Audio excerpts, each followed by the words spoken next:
Bonjour, bienvenue sur ma Citroën AX 106 000 km. Et alors hier soir sur une départementale, il me restait 1 heure de route. Sur une départementale, j'ai eu l'impression, je sais plus, j'ai entendu un clong, mais surtout ça a lâché d'un coup. Mon embrayage a lâché d'un coup. Ah, il y a quand même un ressort qui le rappelle. J'ai eu l'impression, mais j'y connais que dalle, hein. C'est un avis de néophyte. J'ai jamais eu de problème d'embrayage sur aucune de mes voitures encore, mais je crois que c'est un truc assez classique. Que il y avait d'un des deux côtés du câble d'embrayage, l'olive terminale avait lâché d'un coup. En fait, ça a lâché d'un coup. Bon, après, j'ai pu démarrer. Malheureusement, ça m'est arrivé en montée. Alors, c'est pas l'idéal. C'était une départementale fréquentée avec des camping-cars qui se croisent, plus moi sur le bord de la route. C'est là que t'es content d'avoir une Citroën AX vu que c'est quand même petit et que même les deux camping-cars peuvent se croiser sans te faire bouger, sans te souffler à chaque fois. Voilà. Donc, même comme ça avec la main, je pouvais rien faire, hein. Ça faisait rien du tout. Donc j'ai pu démarrer en première, démarrer en seconde une fois que je suis arrivé au sommet, que ça redescendait. Et j'ai fait mes 30 minutes de route comme ça pour rentrer à la maison. Mais j'ai dû griller, je pense, un feu rouge et un carrefour en faisant le plus gaffe. Attention, hein, j'étais prêt à piler, mais s'il y avait personne, je m'arrêtais pas s'il y avait pas de radar, quoi. Bon, alors je rappelle que j'y connais rien. Je récupère une voiture dont je ne sais rien, en grosso modo, ou en tout cas je préfère faire comme si aucune des informations qu'on m'avait données, à part celles écrites, je ne les connaissais pas. J'ai l'impression que là il y a un câble, que le câble venait là, parce que là j'ai le ressort qui tire, et quand j'appuie, ouais, je sais pas, ouais, parce que j'ai l'impression, mais j'en sais rien du tout. Alors j'entends quand même un bruit de mécanisme là, le truc blanc là qui avance et qui recule. Là, il y a un ressort qu'on voit là au milieu. Oui, c'est le ressort qui rappelle le truc. Est-ce que je me suis gouré? C'est plutôt le truc blanc là-bas qui sort du côté compartiment moteur. Alors, j'avais vu quelqu'un sur internet qui disait de vérifier le niveau de liquide de frein, je crois, parce que c'était le même circuit. Je sais pas si c'était sur ce modèle de véhicule. Bon, du coup, je contrôle. Alors, je sais pas si ça résoudrait le problème, mais effectivement, le niveau a l'air bas. Et effectivement, j'avais une fuite connue, mais vraiment goutte à goutte, et encore des gouttes très très lentes, au niveau du régulateur répartiteur de freinage. Donc effectivement, le maxi, là, c'est le 13, je crois. Bon, en tout cas, oui, si ça c'est le minimum, là, à peu près, on n'en est pas loin, effectivement. Ça pourrait être ça. En tout cas, je devrais faire le complément au maximum, ça c'est sûr. Alors, là, donc on a la batterie, là. Hop. Donc là, on a des éléments de réponse intéressants. Donc là, on a un câble pété, donc arraché, qui correspond pas mal à ce que j'ai ressenti. Voilà. Alors, je sais pas si vous voyez grand-chose. Et là, ah ouais, j'ai eu de la chance, il est pas tombé par terre. Oui, parce que ma théorie du liquide de frein, je crois pas du tout, parce que dans le cas de cette Citroën AX là, je crois qu'il n'y a pas du tout de question c'est pas un système hydraulique, quoi. C'est un câble. Justement, ça fait partie de la rusticité et de la fiabilité pour laquelle j'ai choisi ce véhicule. Et je choisis généralement ce genre de véhicule. Donc là, je suppose que c'est la partie dans laquelle vient se ficher le câble. Ça commence bien, j'ai failli paumer la rondelle là. Je suppose que ça vient comme ça. Alors je sais pas si c'est lié, mais j'entrevois encore un petit cadeau pour moi là.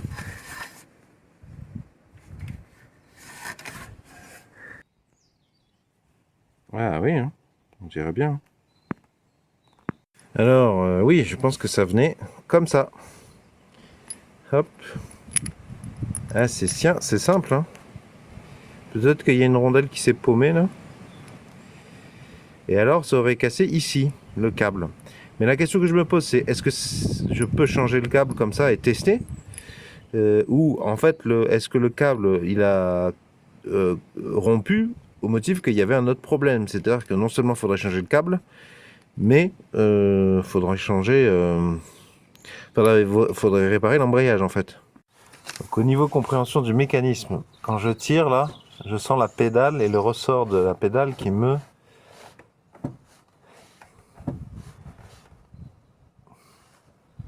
résiste. Mais là, si tu veux, je m'inquiétais parce que je suppose que quand tu tires le câble, ça doit... Enfin, quand tu appuies sur la pédale, ça doit tirer, je pense. Et je trouve pas qu'il y ait beaucoup d'amplitude. Mais en fait, j'ai passé une vitesse.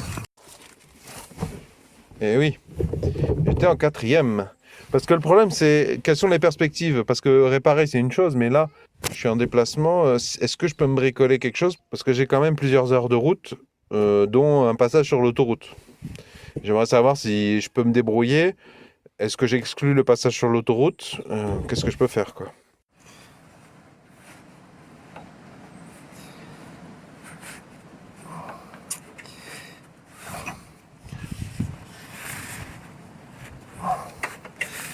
Ça m'a pas l'air de bouger du tout. Beaucoup plus. Hein. Ah, mais je devrais peut-être démarrer.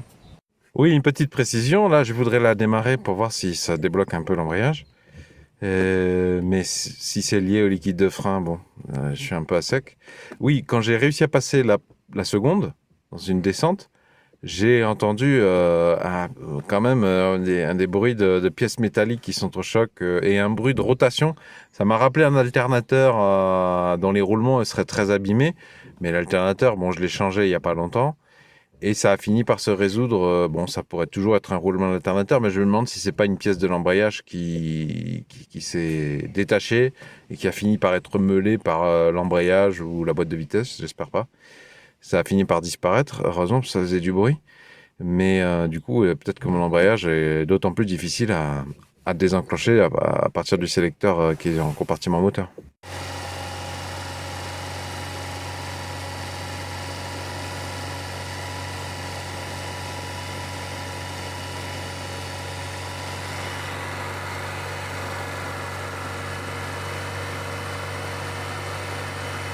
Donc là, vous avez un bout de restant de câble d'embrayage, là. Et si je le remonte, entre parenthèses, hein, donc là, je passe là, je regarde là. Il arrive là. Donc il arrive assez haut, là. Là, ça, là. Hop, il arrive là.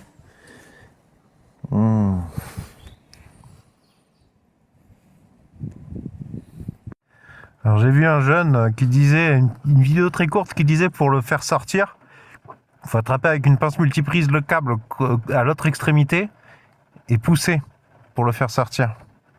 Donc là, ma pédale est collée au plancher. Hein. J'ai pas encore utilisé le tournevis.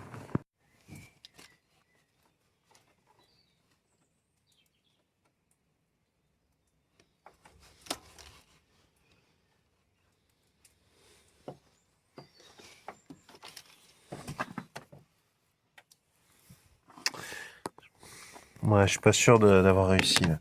Je pense que c'est... Peut-être qu'il faudrait dégainer le câble pour essayer de...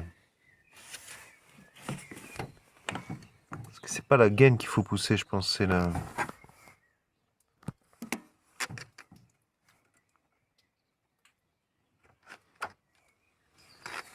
Bon, ça n'a rien fait.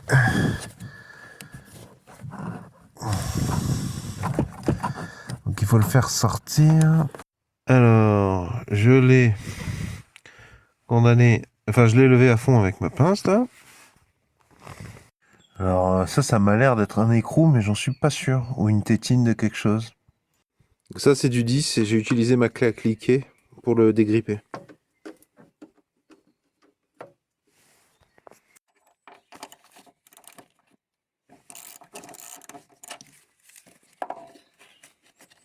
Pareil, c'est du 10.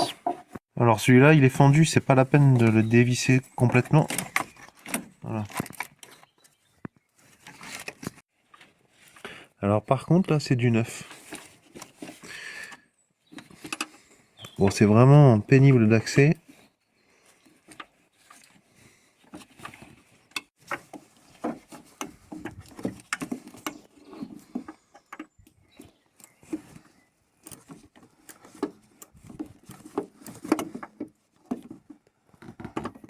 Bon je vous récupère quand j'ai avancé. Hein. Alors faites attention, moi il est resté dessus, mais néanmoins je vais essayer de de l'attraper à la main, je vais pas filmer, et de dévisser à la main avec la douille. Ça marche des fois. Ouais, ça dévisse, mais je peux pas filmer là. Voilà.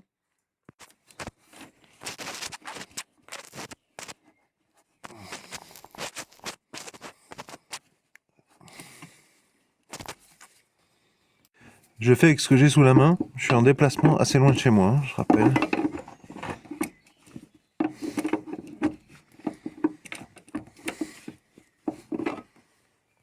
Je vous récupère quand j'ai avancé.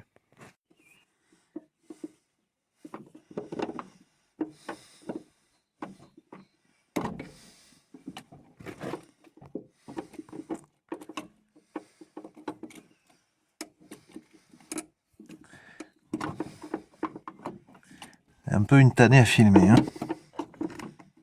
Ah.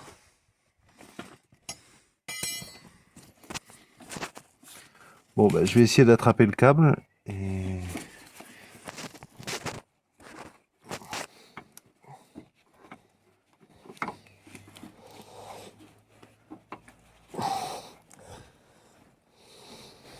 Bon, je vous récupère quand j'ai avancé.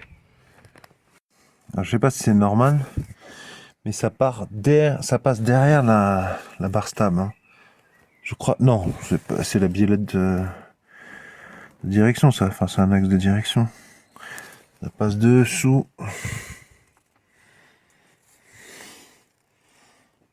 Pour arriver là et là. Ben, peut-être prenez quelques photos d'ailleurs.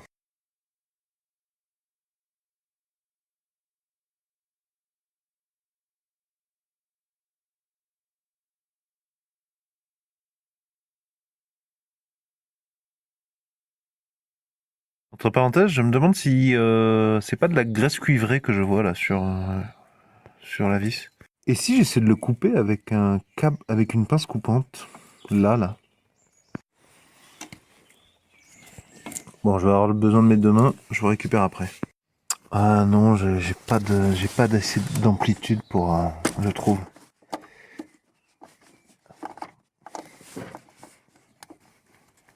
Alors je l'ai poussé vers la gauche, là, j'ai l'impression que ça... Avec l'index, j'ai poussé vers la gauche. J'avais l'impression qu'il bougeait, mais... Ah, bah voilà. Est-ce que je pourrais bloquer?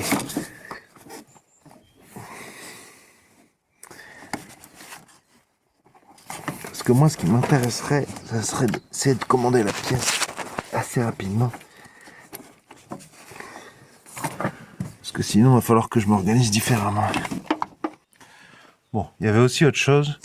Je vais faire passer le ciré pour le faire passer au-dessus de mes durites qui va voilà, au-dessus de ces deux durites. Voilà. Donc le câble est assez rigide, donc j'ai commencé par le pousser avec la main gauche vers le bas, là, comme ceci. Et je me rends compte maintenant que là, j'avais pas capté, mais il y a un système de fixation. Ouais. Comment ça s'ouvre, ces machins-là?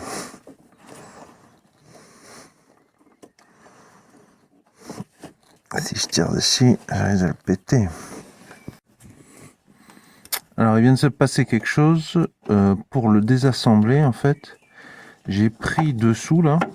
Voilà, j'ai pris un peu dessous et j'ai poussé vers le haut. Ça a ouvert le colis tout seul, en fait. Ne me demandez pas trop de comprendre un peu plus. Et maintenant... Et je peux tirer sans sectionner mes durites, bien sûr. Bon, j'ai une pince étau, une petite pince et une autre pince multiprise. Je vais essayer d'attraper le câble et de gigoter dans tous les sens. Bon, je suis pas arrivé. Je sais pas où ça va nous mener, mais j'ai l'impression que je peux le sortir par le trou dans l'aile, là. Près du pneu.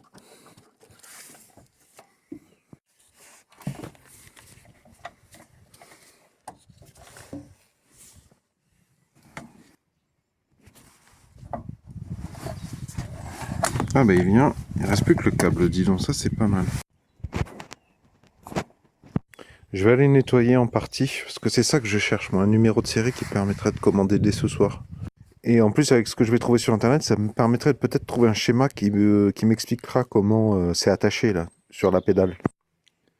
Bon, j'y connais rien, hein, mais ça a l'air d'être M 601 488 CP de la marque AK ACCA France.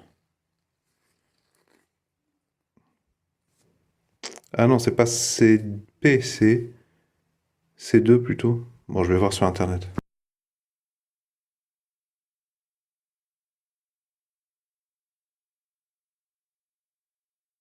Voilà, là j'ai calé ma pédale d'embrayage le plus haut possible.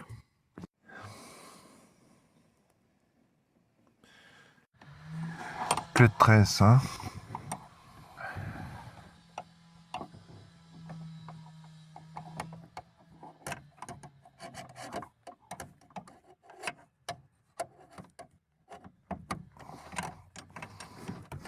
Ah. Parce que là j'étais en train de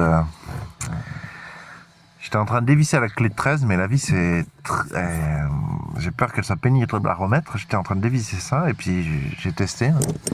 Et là j'ai déjà fait plus sortir que ce que je suis arrivé à faire jusqu'à présent. Hop.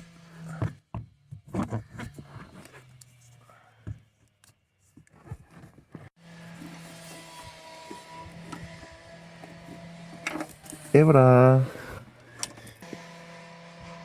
Ah oui, donc c'est un système assez simple, hein. Ça doit être une encoche sur la partie métallique. Ok. Bonjour à tous. Alors, je vous avais déjà parlé d'Autodoc. Il y en a qui aiment bien raconter que non, non, le problème, c'est les gens qui ne démontent pas la pièce avant de commander. Sans ça, ils feraient pas d'erreur de commande. Je donne un exemple pour montrer que cet argument, c'est un feu de diversion. C'est complètement faux. Donc là, j'ai acheté sur Autodoc un câble d'embrayage pour le câble d'embrayage de ma Citroën AX qui a pété. Entre parenthèses d'ailleurs, hein, je te montre Autodoc la conscience professionnelle, la taille du câble, la taille du colis, la masse de carton. Hein. On paraît combien que si on va voir leur charte, ils vont nous parler d'écologie, de raisonner, de durable. On paraît combien? Donc je te confirme que je regrette encore une fois d'avoir acheté chez Autodoc, d'autant que j'ai même pas encore ouvert le colis, je sais même pas si c'est le bon câble. Hein. Je me suis servi de la photo des numéros de ref, mais d'ailleurs, le numéro de ref, c'est français, c'est le truc d'origine. Il y a un numéro de ref chez AK France, ça, il n'y avait aucun résultat. Mais dans tous les cas, de toute façon, je rappelle que c'est Autodoc et d'autres sites internet qui te proposent de mettre la plaque d'immatriculation et qui te désignent ce qui est compatible avec ton véhicule. Donc déjà, il y a une douille quand les gens disent non, non, mais en fait, c'est les gens qui devraient déposer. J'ai déposé ma pièce. C'est pas la photo sur Autodoc qui était floue qui allait m'aider à vérifier si oui ou non c'est compatible. On voyait que dalle sur ça a l'air d'aller, mais de toute façon j'ai pas beaucoup d'autres choix.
Et alors, pourquoi je regrette déjà d'avoir acheté chez Autodoc et je te déconseille d'acheter chez Autodoc? Moi, j'étais dans une situation difficile.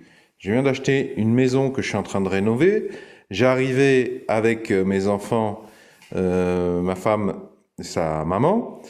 J'ai pas de chauffage, j'ai de l'eau qui fuit du plafond, je suis fatigué, je fais des journées de fou furieux. Et donc, je suis allé au premier résultat que j'ai trouvé. Mais justement, il y a des entreprises qu'on appelle l'agressivité marketing. Ce sont les entreprises qui dépensent beaucoup d'argent pour que Google les mette en premier résultat.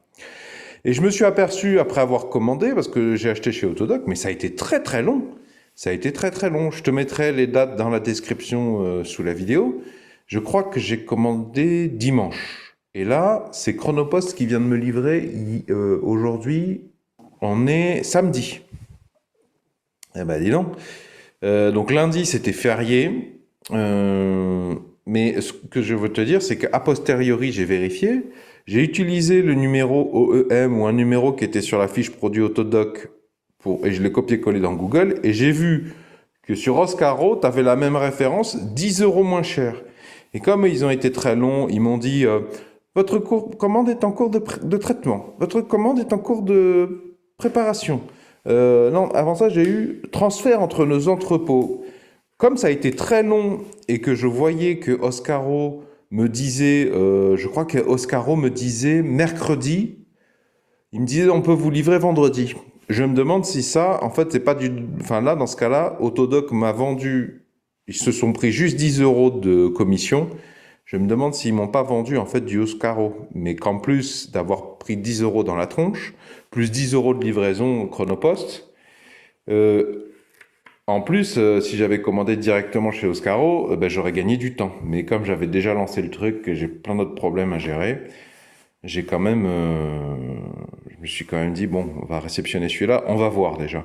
Et fais gaffe sur Autodoc, tu verras des tutos sur YouTube, j'essaierai de t'en retrouver, où les gens, là, c'est un système, c'est l'avantage de la l'avantage de la Citroën AX et des voitures de cette génération, ce sont des systèmes très fiables, hein, enfin très simples. Donc normalement, c'est pas trop dur de filer des pièces de remplacement, même si elles sont de mauvaise qualité. Mais j'ai vu là sur YouTube, tu as plein de connaisseurs qui disent que ici, en fait, c'est un genre de plomb. Et chez Autodoc et les concurrents, les produits modernes qu'on te vend, le plomb, ils ont voulu économiser, donc il n'est pas assez épais, donc il accroche pas dans la pédale et il faut l'étamer. Il faut le braser avec un fer à braser. Voilà. Donc je ne l'ai pas encore ouvert, il faut que je vois si ça correspond.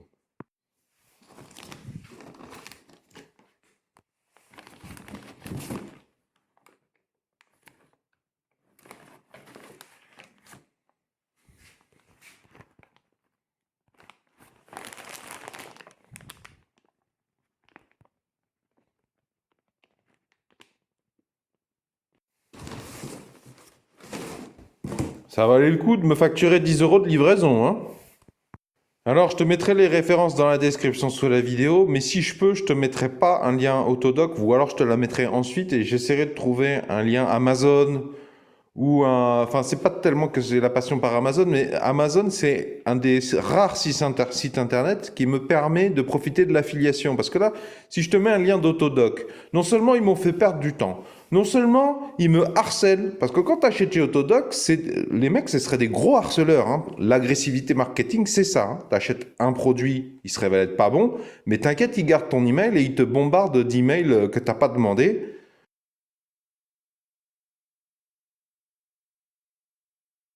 Non seulement ils m'ont fait perdre du temps, je sais pas si je l'ai dit, non seulement ils m'auraient pris 10 euros de commission sur Oscaro qui fait déjà ses belles marges, non seulement ils sont lents, non seulement ils font n'importe quoi sur la quantité et la taille des colis, mais je leur fais de la pub là.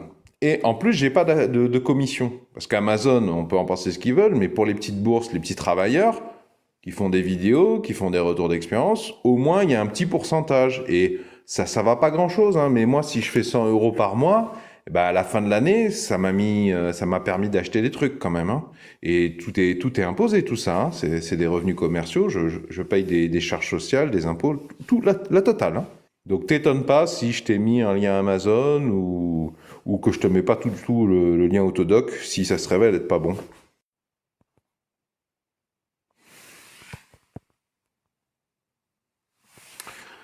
Bon, en termes de longueur de la gaine, là, eh ben, ça m'a pas l'air d'être... ça ira peut-être, mais c'est quand même plus court, hein. Tu vois, il manque 2 centimètres. Bah, entre là et là, tout simplement. Il manque ça, tu vois, il n'y a pas ce produit.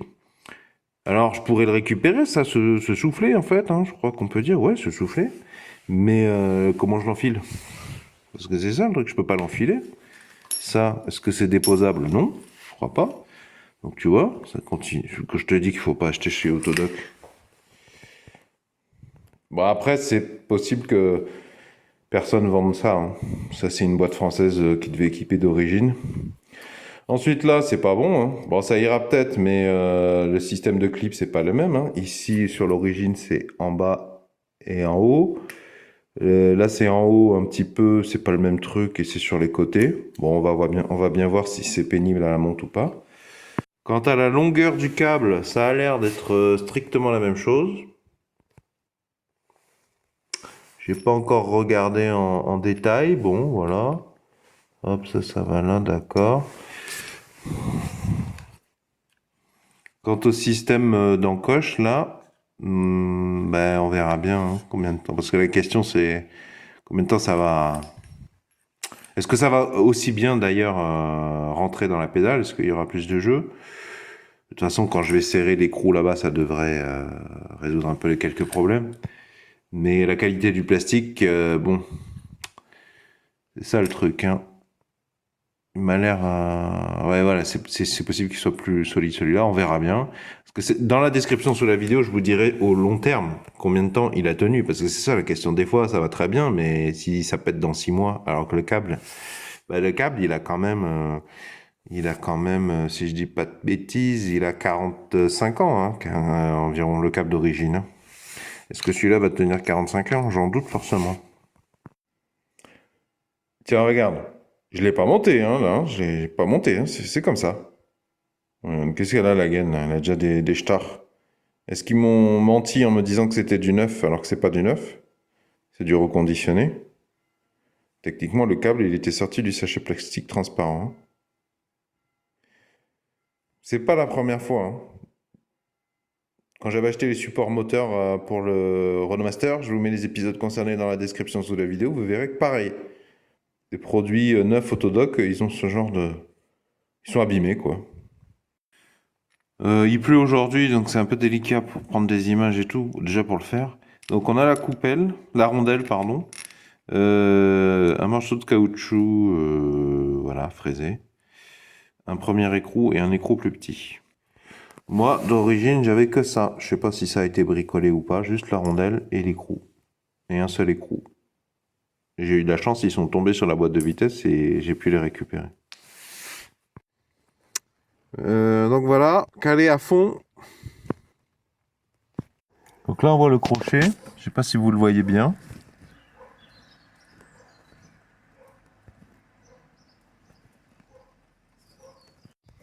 Donc moi je suis parti sur l'idée que voilà, je propositionne le câble et je passe pour le moment au-dessus de la barre de direction, je crois que c'est une barre de direction pour le moment, hein.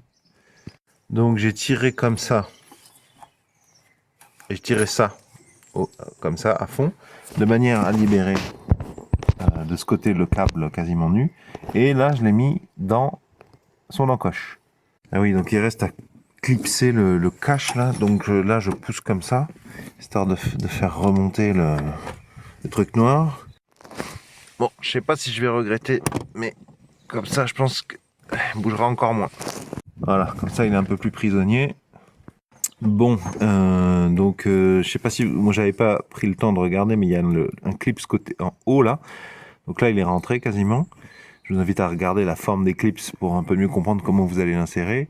Mais là, je regrette déjà de ne pas être passé sous la barre de direction parce que ça, c'est du plastique rigide. Et là, pour qu'il vienne se plaquer, là, c'est pas bon. Il va falloir que je repasse mon câble, je pense, sous la barre de direction. Je perds du temps comme ça. Le contre-écrou, là, je viens de me faire savoir qu'il est déjà tombé, je crois. Donc faites gaffe. Celui-là, je vais le serrer davantage pour le moment. Peur de le perdre. Je sais pas où il est tombé. Donc, je tente maintenant en l'insérant par là, tu vois.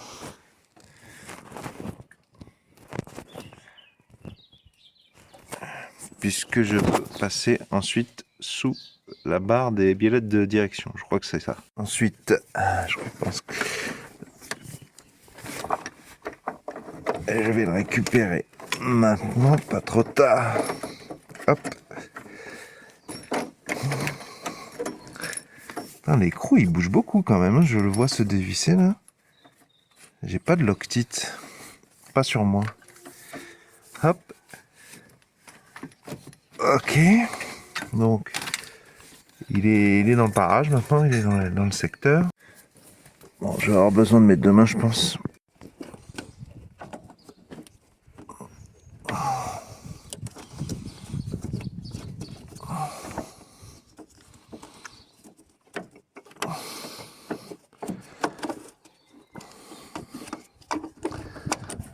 Voilà.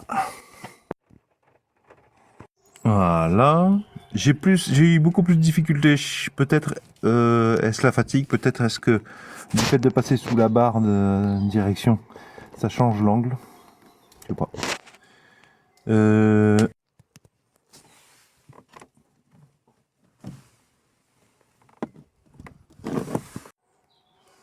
Voilà, maintenant je vais essayer de clipser le cache là, dont on voit le clips au bout de mon majeur, de mon index, pardon. Je sais plus. Comment je m'appelle déjà? Bon ben voilà. Alors par contre mauvaise nouvelle, ça ne clipse pas du tout. Hein. Le système de clips Autodoc, là, enfin du produit que m'a vendu Autodoc, ça ne fonctionne pas du tout. C'est-à-dire que là, si je tire avec mon doigt, ça vient par dessous. Là c'est juste posé quoi, ça clipse pas du tout en fait. Et j'ai insisté, hein, savoir si c'est moi qui avais pas assez appuyé ou quoi. De toute façon si je change d'avis. Mais là vous voyez bien que c'est flanc à flanc. Hein.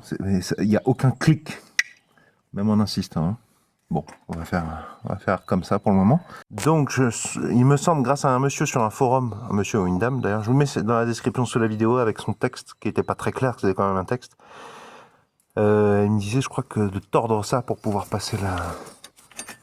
Ben, ça. Je galère à tordre quand même, hein. Fais attention d'ailleurs, hein. Pas poser sur ta batterie, risque de court-circuit. Et sans déposer la batterie, c'est vraiment exigu.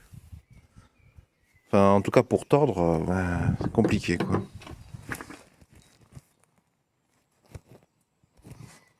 C'est assez dur, je trouve. Peut-être sur un malentendu. Ah voilà. Ouais, bon alors je suppose qu'il faut que je détorde ça maintenant. Ou alors je le mets un petit peu en...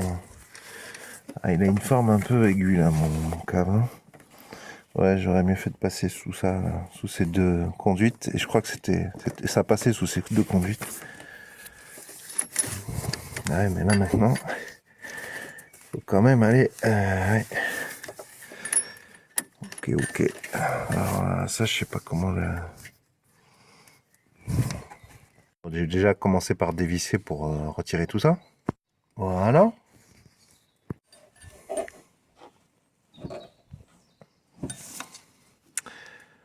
Et ben ça devrait le faire. Bon, Pincetto, je t'aime. Donc la Pincetto va me permettre de mettre tranquillou parce que c'est difficile de mettre, même sans filmer, difficile de étirer comme ça et mettre tous les différentes pièces à gauche.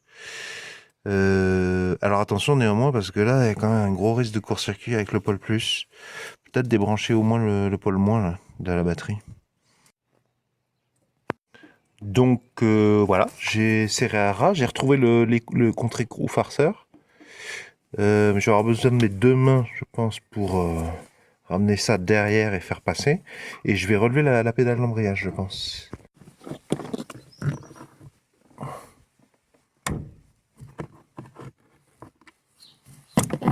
Ah. Oh là là là là, c'est quoi ces bruits bizarres?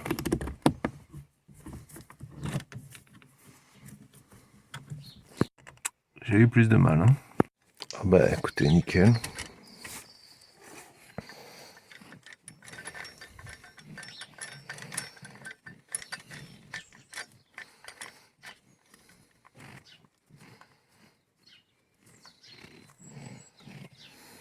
Ça va peut-être bien que j'essaie de détordre lui là.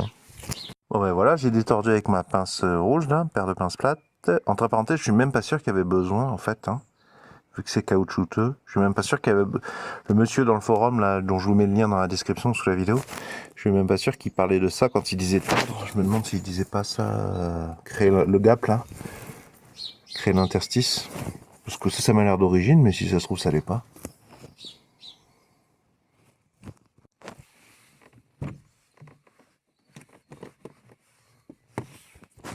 Bon, en termes de tension, je sais pas trop quoi en penser. Je vais déjà commencer par mettre le contre-écrou, je pense. Mais c'est pas censé être un écrou nylon, ça?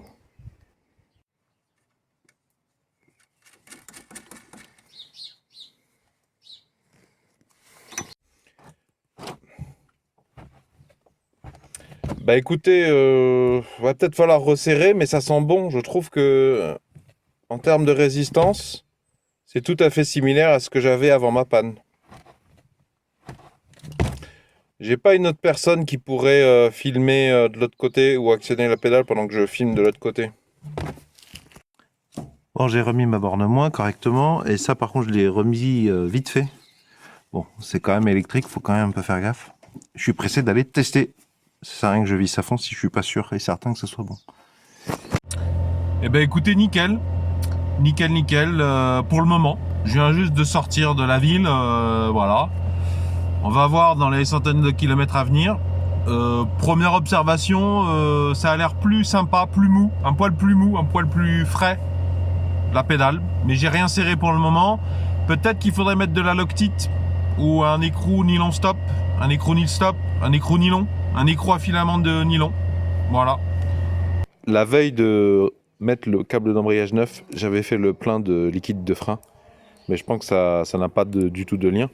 C'était nécessaire vu le niveau bas. Mais sur ce véhicule, ils n'utilisent pas le liquide de frein pour actionner le piston pour l'embrayage. C'est manuel avec un câble.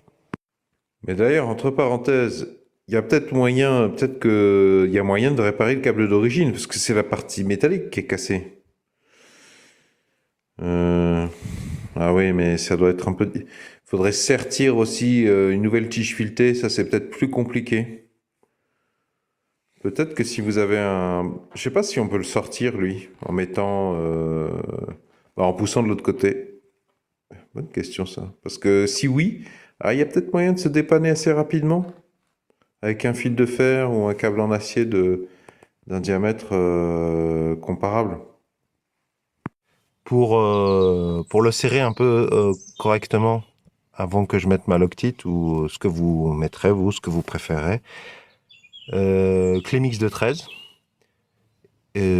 sur l'écrou principal, le plus gros, et clé avec une douille longue de 10 pour serrer l'écrou l'un contre l'autre pour que ça bouge plus, parce que sinon, ça tient pas bien, hein.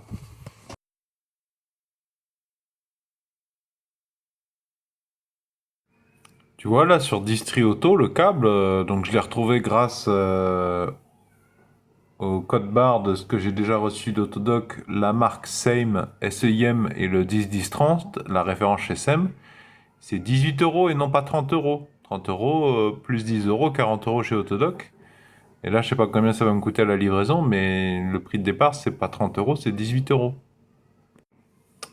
Ça m'annonce avec les frais de port 28 €, tandis que j'ai payé 40,50 € chez Autodoc. Bon, faut vérifier si ça va bien se passer et si je vais vraiment recevoir ce produit, hein, encore, hein.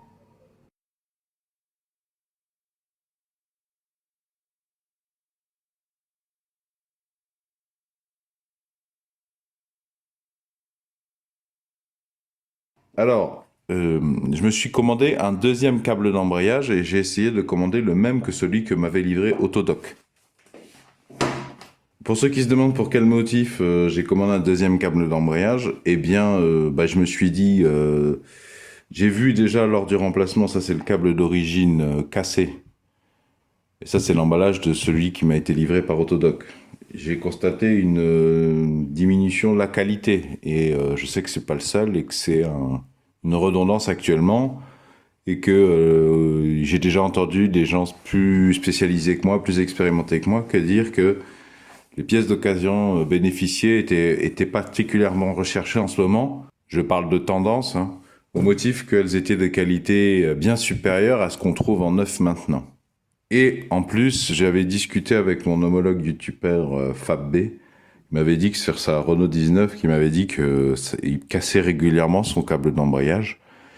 Et sur ma Citroën AX, il a cassé à 110 000 km, ce qui n'est pas non plus beaucoup. Bon. Mais il était vieux néanmoins. Et donc j'ai commencé sur Distri-Auto, je vous mettrai le lien dans la description sous la vidéo. Je crois qu'il y avait 10 à 15 euros de différence par rapport à ma commande chez Autodoc. Et j'ai fait une recherche par marque et numéro de référence pour avoir le même truc, mais chez un autre site internet. Et très rapidement, avec les informations des transporteurs, c'était plus Distri-Auto ou Autodistri, c'était Mister Auto. Et je vois qu'effectivement, c'est marqué Mister Auto B2B. B2B, donc je crois que ça veut dire business to business. C'est quand les entreprises se vendent des trucs entre elles. Par opposition avec business to particulier, ou particulier to particulier, ou particulier to business. Enfin, ça, je crois pas que ça existe. Le colis me rappelle le colis Autodoc, même s'il n'y a pas les autocollants et les couleurs Autodoc, mais en termes de dimension, il me semble que c'est ça à peu près. Donc j'ai juste cassé le scotch, je ne l'ai pas encore ouvert, hein, je vous attendais.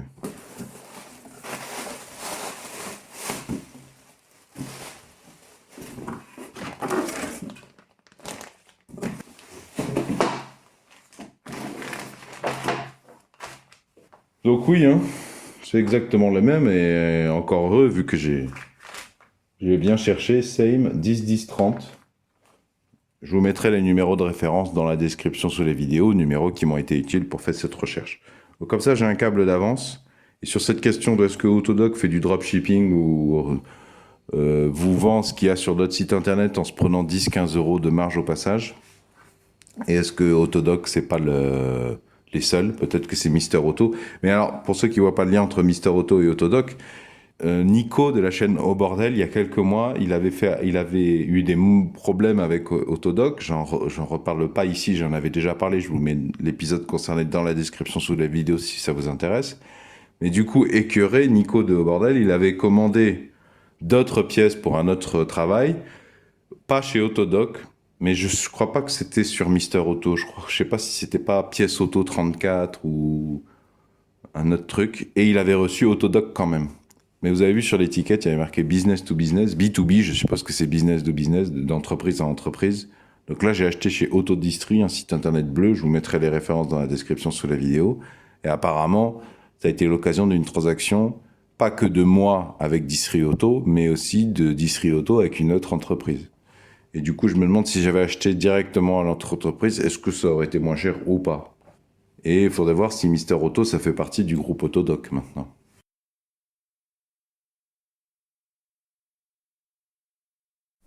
Tous les outils et les consommables dont j'ai parlé ou que j'ai montré dans cette vidéo, j'en ai fait la liste complète dans la description sous la vidéo afin que vous puissiez préparer votre déplacement, en essayant de minimiser le poids des outils que vous allez embarquer.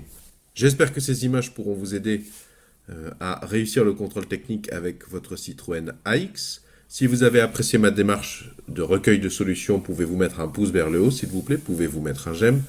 Pour celles et ceux qui veulent vraiment me soutenir efficacement, pourriez-vous de temps en temps, s'il vous plaît, sur ma chaîne YouTube, laisser une vidéo skippable s'écouler entièrement, c'est-à-dire ne pas cliquer sur skip au bout de 5 secondes, couper le son, ne pas regarder la vidéo. Je sais que c'est désagréable, mais moi, je suis rétribué ainsi et ça m'évite de demander des participations financières directes aux différents spectateurs. À propos de la Citroën AX, j'ai d'autres vidéos sur ce sujet qui peuvent peut-être vous être utiles. Si ça vous intéresse de réparer un maximum par vous-même votre Citroën AX, je vous invite à cliquer sur le rond qui va s'afficher ici dans quelques instants, au motif que ça vous abonne gratuitement à la présente chaîne YouTube. Quant au rectangle, si vous cliquez dessus, ça vous emmènera vers tous mes épisodes spécifiques de la Citroën AX. J'ai rajouté les épisodes notamment de mon homologue FabB et d'autres youtubeurs que je croise ça et là sur YouTube quand ils proposent une vidéo fort intéressante et spécialisée Citroën AX.